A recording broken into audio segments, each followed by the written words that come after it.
أعوذ بالله السميع العليم من الشيطان الرجيم بسم الله الرحمن الرحيم والصلاة والسلام على سيد المرسلين سيدنا محمد صلى الله عليه وسلم وعلى آله وصحبه وسلم إن الحمد لله نحمده ونستعينه ونؤمن به ونتوكل عليه ونعوذ بالله من شرور أنفسنا ومن سيئات أعمالنا من يهد الله فهو المهتد ومن يضلل فلن تجد له وليا مرشدا أشهد أن لا إله إلا الله وحده لا شريك له وأشهد أن محمدا عبده ورسوله.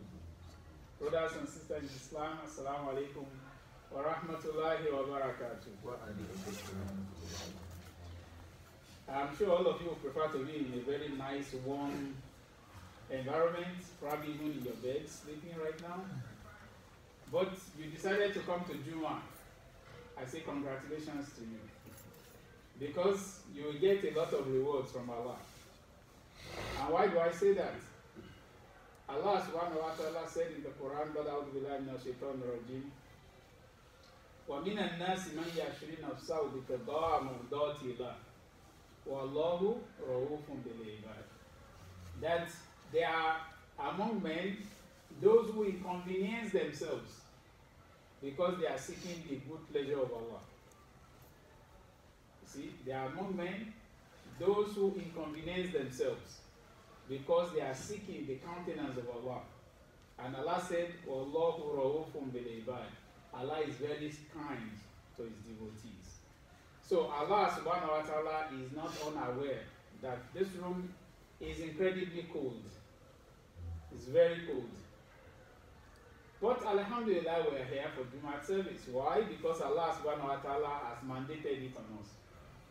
And so it is important for all of us to understand that yes, we may have this challenge of cold weather, but in it also is blessings for us. There are many things in life that sometimes we don't see them as blessings when they are. And there are many things we think that it's bad for us, but they may be actually be good. So today, I'm going to touch on a couple of things that oftentimes we think of them as being bad. Because, yeah, to us they are bad. But maybe there are some great mercies of Allah in them. It's just that we are not thinking about them that way. So the first one, let's talk about pain. There's nobody that wants to be in pain. Pain is something that when you hear it, you get pain. Just from hearing about pain. And everybody struggles to avoid pain. Think about the opioid crisis, because people want to avoid pain and then they get hooked up on stuff and they become addicted, and that leads to so many other bad things. The pain killer industry, in terms of pills and stuff like that, billions and billions of dollars. Why? Because nobody wants to be in pain. There's nobody that wants to have pain. But the question is it really bad for you to feel pain? And the answer is no. Because think about what happens when you can't feel pain. As you have in people who have diabetes, for example, or those who have neuropathy, or those who have some degenerative diseases that affected their nerves. What's likely to happen? They are a lot more prone to injuries. And that's why many a time if you snap your hand against the door, you feel pain right there, right? You may say a lot of four-letter words, right? But the fact is, the cognizance, you have the cognizance to adjust how you behave next time. That's one. Two, the fact that you felt the pain may make you seek treatment early. But not so for those who have nervous problems. Yes, they don't feel pain. So you may think maybe they got away with it. But that does not mean that tissue is still not damaged. So what then is going to happen? They don't realize it. And by the time it becomes evident to them that there's a problem here, it's already far gone. And that's the reason why some people who have diabetic foot, that they end up with amputation. Because they have had injuries over time. And because that's why they tell them, do not wear tight-fitting shoes, do not do this and do not do that. Because a lot of time, they don't feel the same thing. Okay? And of course, when you think in terms of disease like leprosy, for example, also, where people may have, nerve problems as a result of the disease, and you have their fingers just, you know, getting off, and things start happening. And that's simply because they don't feel pain. Yes, I know it is painful to even think about pain, but pain sometimes is a sign of life. If a guy gets kicked in the you-know-where and he doesn't feel pain, he's in trouble. Because it means his legacy is dead. So feeling pain is not necessarily a bad thing. If your wife is in labor and she's not feeling pain, are you going to be rejoicing? Woohoo, she's not feeling any pain. No, you're going to be worried. I'm still not saying pain is good. I'm just saying pain is part of life. And pain may actually be a sign of life by itself. And pain, even though we don't like it, we don't want it, it may be the natural part of the natural processes of our existence. So many a time, when you actually feel pain, maybe it's Allah protecting you. Maybe it's Allah making that baby come to the world. Maybe it is Allah making sure that your legacy is good. Think through everything that you have that may be a challenge. They may not necessarily be bad things. We'll take a second one, and that is tears. Tears that run down your eyes when you are crying. A lot of time when we cry is because something bad has happened. Either because you failed an exam, your wife just ran away with your best friend, your cat just ate your dog, or whatever it is. Or you went outside, you thought you went into the hall for the only 2 minutes. It is that very moment that that guy writing the ticket decided to walk by. And he gave you that $100 ticket. And you went in to collect $10. Now you have $90 short. Or something just, and you just say, why me? And then you start crying. Or whatever. A lot of times, that moment, you will not think there's any favor of Allah upon you at all. Because it's like, why did this happen to you? Okay? Why? And people will be crying. But at that moment, you don't realize that there's even a favor of Allah that you can even cry. Because crying opens you out, it helps you to release. That's one, if you are talking emotionally or psychologically. But there's also something physical about it. In the fact that your lacrimal gland in your eyes are secreting the tears that are coming out and cleaning your eyes. Why will you think this as a favor in any way? You're crying for crying out loud. Yeah, it's true. Next time you pass by a CVS or Walgreens or any of these pharmaceutical stores, go to their eye section and you will see artificial tears. What did I just call it? Artificial tears. Why would anybody now want tears? Naturally is bad for you, right? That's what we are thinking. Why would anybody now want to buy artificial ones? Maybe there's a blessing in you being able to cry. Because if you can't cry, what do you think is going to happen to your cornea? What do you think is going to happen to your eyes? Things will dry out. They will dry out and you'll be blind. So for the person who is crying out of something bad happening to them, even in their crying is still a favor of Allah. Even in the crying, there's still a favor of Allah. Because Allah is letting the tears at least moisturize your eyes. So that your eyes are not going to dry out. Yes, of course, we don't think that, oh, I'm crying, oh, Allah is doing favors for me by crying. No, you don't think about it. You think, oh, this is the worst day of my life. This is the worst thing that ever happened to mankind. And all that. That's the only thing you are thinking. But you are not realizing that Allah is showing favors upon you. Even in your cries. Even when you are crying. Let's pick another one. Forgetfulness. Definitely you don't want to forget things when the exam is around. right? You want to just read one line and remember 3 pages, even though you read only one line. Right, that's the way we want to think. The Super Bowl is around the corner. You may have an exam on Monday morning, but you still watch the Super Bowl without reading your books, and you expect to magically just know the answer, right? That's the way we are accustomed to thinking. So, if you have an exam on Monday morning, you better study, maybe in between the touchdowns.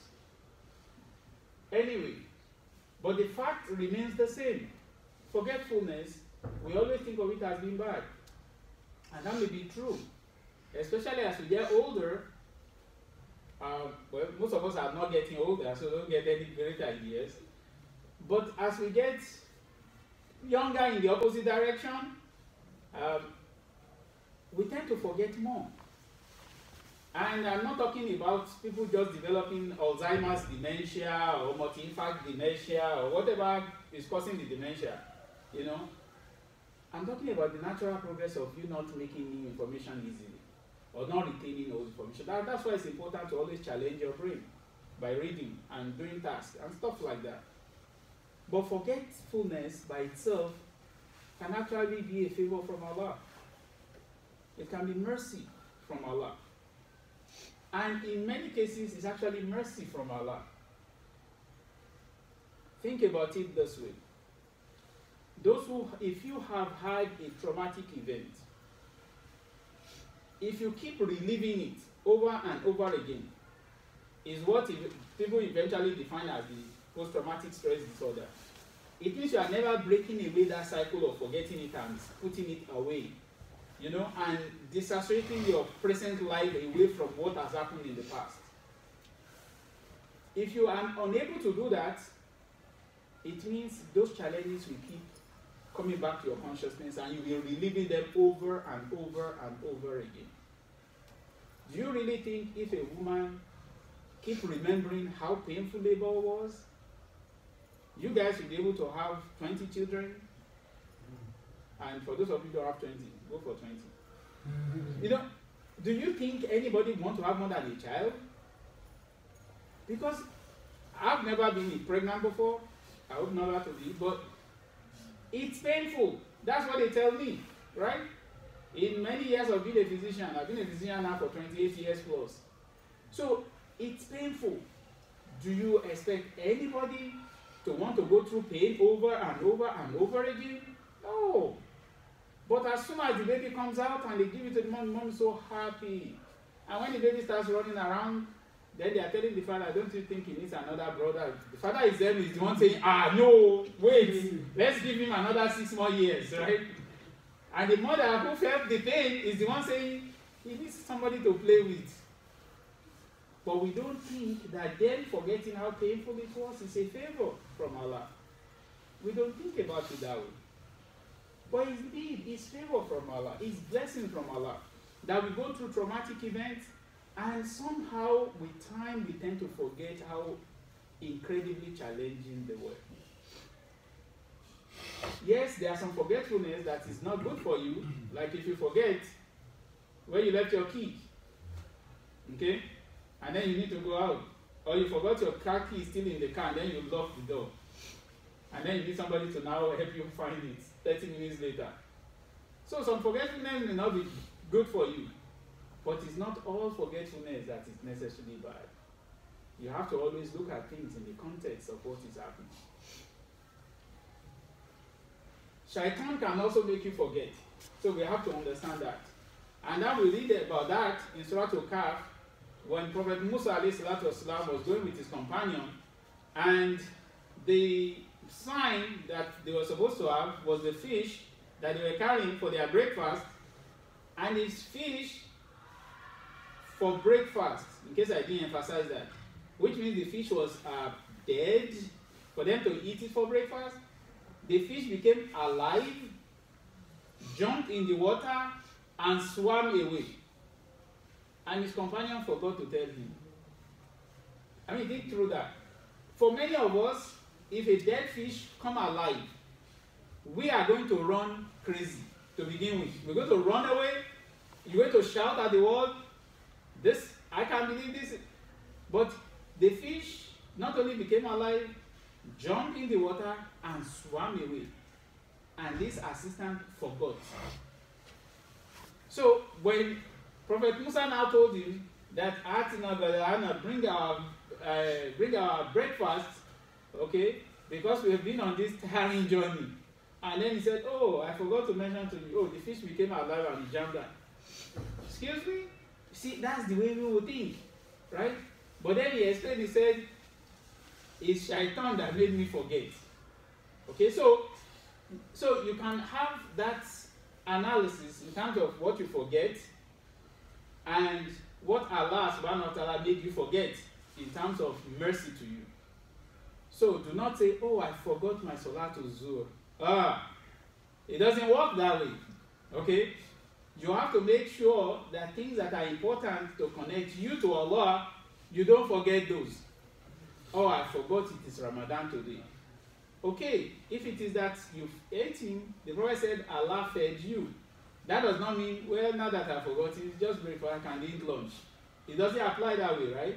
You stop whatever at the point in time when you remember, you don't finish that meal. If you remember during the course of the meal, say, oh, I paid $10 for this hamburger.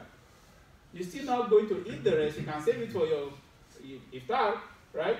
But you're not going to say, oh, I'm going to continue eating it after I've forgotten. So you have to have some shared responsibilities when it comes to forgetfulness. But if after doing your own due diligence, you forgot, Allah subhanahu wa ta'ala is merciful. And the Prophet sallallahu alaihi wasallam mentioned to us, that if Allah is not going to punish us for three things. One, this after doing your own due diligence, right? If you do something out of being compelled, okay? You do something because you don't know, and if you forget.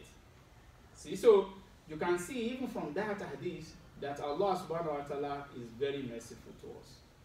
Allah is very merciful. We'll pick one more, and that is sweating. For many people, the only time you think about sweat is A, when you are stressed out, and B, maybe when you are meeting your father-in-law for the first time. Okay? So, because you don't know what's going to happen. But, so you have sweating, or when you are facing a challenge. But sweating has its own purpose. Yes, the deodorant industry, they make a lot of money, right? You know the whole shebang, the weak dressing, sweats and stuff like that. Everything to make you either not sweat or hide your sweat and stuff like that. But the truth is, sweating in the human body has its own purpose. And the purpose that with which why you sweat is actually part of mercy of Allah. Because you have this homeostasis of the body, that is your body regulating how and controlling your body temperature. All of us sitting down here, hardly will any one of you be sweating at this point in time. Okay? Because it's so cold, right? So you conserve heat. So if anything, you shiver to generate heat, right? But what the opposite is what you tend to get when it comes to sweating. Because sweating will produce sweat, and when it evaporates, it brings cooling for you. Okay? Evaporation of sweat brings cooling. And that's why you sweat when things are hot. And when you sweat, Allah uses that as a mechanism to bring that cooling for you. But what is so amazing about the human body in physiology is how this is produced. So you have all those sympathetic systems, they have it, adrenaline. But what it does to other blood vessels is to constrict them. So that, you see, it constricts them, but when it comes to the skin, it dilates them. The same chemical does two different things based on where it is as part of the mercy of Allah upon us. Okay? So, there are so many mercies of Allah upon us that we just don't know about them. And Allah subhanahu wa ta'ala said in the Quran that وَفِي الْأَرْضِ آيَاتٌ لِلْمُوقِنِينَ وَفِي أَنفُسِكُمْ أَفَلَا تُبْصِرُونَ. that on the surface of the eye there are so many signs for those who want to reflect upon them. And also in yourselves, do you not observe? Okay, so there are so many things. So in the last few minutes, I've been talking to us about many things that when you look at them, we may not see the mercy of Allah in them. They may not appear to be things of mercy, but in them, there's a lot of mercy, but we are just not thinking about them that way. So in terms of pain, so when you feel pain, yes, you don't want it, but still understand your ability to feel pain itself is mercy from Allah. When you forget, it is probably Allah, like when they say, freeing up your memory or defragmentation for you, for your CPU or something like that. Is Allah showing mercy upon you so that you don't keep reliving bad things over and over again. When you sweat, Allah is helping you regulate your body temperature so that evaporation of your sweat will bring cooling for you. Okay? And so on and so forth. So anytime something is happening to you, or when you, of course, when you cry, yeah, maybe out of challenges, but still understand that even Allah is still moisturizing your eyes and making it, clean for you, so that your eyes don't dry out and then you have desiccation. So there are so many things that may be happening in our lives, but we have to remember the statement of the Prophet ﷺ that a believer, a Muslim, is thankful to Allah during prosperity and he resigns to the will of Allah during adversity. And I'll say that again. A Muslim is thankful to Allah during prosperity and he resigns to the will of Allah during adversity. We pray to Almighty Allah to forgive us our shortcomings. We pray to Almighty Allah to plant our feet firmly, and we pray to Almighty Allah to let us be among those who will always be thankful for His favors. أقول قولي هذا أستغفر الله لكم يا أيها الذين آمنوا توبوا إلى الله توبة نصوحا.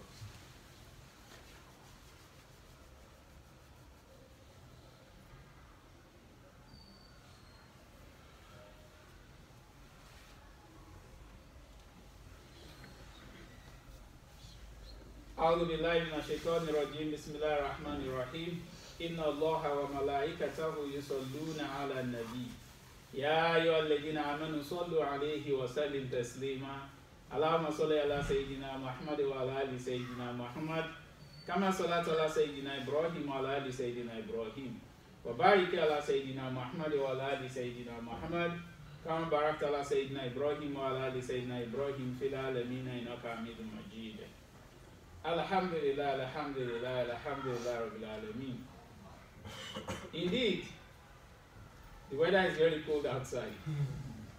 Alhamdulillah, rabbil alameen. Now, one of the things they often tell us when you meet people and you don't know them well and you have to break the ice and you have to talk to people, don't ask about this, don't ask about that because you don't know what's going on. Typically in African, you'll say, oh, how are you doing? How's your wife? How's your kids? That's everybody, that's family. No, but sometimes things are not going great with all those things, and you are only going to make the guy sad.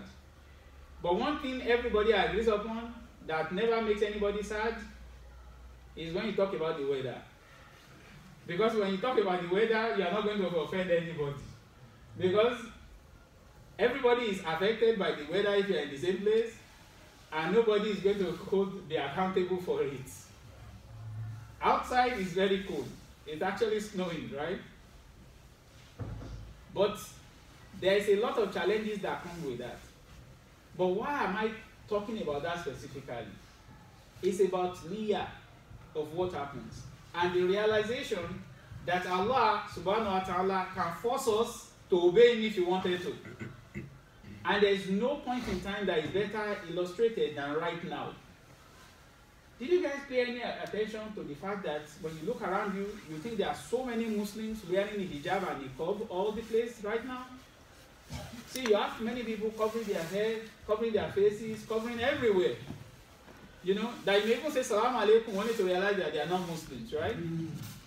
And these are traditional people that will be telling you that when Muslims cover their head, when they cover this, it's as if they are back in the dark ages, right? But right now, even I don't have a hat. I bought a hat in Walmart quickly. Because it was so cold. So think about it. If you now look at a sister who is covering her hair, who is well dressed, because she wants to obey Allah, and then it's cold, and she's still dressed the same way, maybe with more layers now, right? And you have somebody who ordinarily will expose herself, okay? But today, she is also well covered, even with niqab, okay? Fake niqab, fake hijab, and everything. The one who is obeying Allah has been the reason why she's dressed that way, we get the reward. The one who is dressed similarly will have no reward. What's the difference? The intention. The intention. And that's why we should always purify our intention. Because Allah can force us to do anything He wants us to do. He can force us easily. But if you have the intention that you are obeying Allah, then you will get your reward. The same thing even for Salat. If you come to the masjid to perform Salat because you want to impress Brother Khalid, for example, you know, you will come, you will do the prayers, but you have no reward. Because the intention is not there. But if you come to the masjid to perform Salat because you want the reward from Allah, then you will get the reward. And that's what I'm going to close with. The hadith of the Prophet ﷺ as related by Umar bin Khattab that إِنَّمَا الْأَعْمَالُ بِنِيَّاتٍ وَإِنَّمَا لِكُلِّ امْرِئٍ مَا نَوَى فَمَنْ كَانَتْ هِجْرَتُهُ إِلَى اللَّهِ وَرَسُولِهِ فَهِجْرَتُهُ إِلَى اللَّهِ وَرَسُولِهِ وَمَنْ كَانَتْ هِجْرَتُهُ لِلدُّنْيَا يُصِيبُهَا أَوْ امْرَأَةٍ يَنكِحُهَا فَهِجْرَتُهُ إِلَى مَا هَاجَرَ إِلَيْهِ. That every action is preceded by an intention, and every action will be judged according to the intention for which it was made. So that anybody whose migration was for Allah and His Apostle, then his migration was for Allah and His Apostle. But for anybody whose migration was for the wealth or whatever he thinks he's going to acquire in Medina, or the wives or whatever that he hopes, a woman that he hopes to get married to, then the Prophet said, then his migration is for that for which it was made. So the same thing should be applicable to all our lives. Anything and everything we do, let's purify our intention to make sure we are doing them for Allah, so that Allah can reward us accordingly. Jazakallahu khairan. Rabbana atina fid dunya hasana wa fil akhirati hasanatan wa qina adhaban nar. Rabbana atina lana nuran waghfir lana innaka ala kulli shay'in qadir. Rabbana atina fid dunya hasana wa fil akhirati hasanatan wa qina adhaban nar. ربنا هب لنا من ازواجنا وذرياتنا قرة اعين واجعلنا للمتقين اماما وصلى الله على سيدنا محمد وعلى اله وصحبه وسلم برحمتك يا ارحم الراحمين.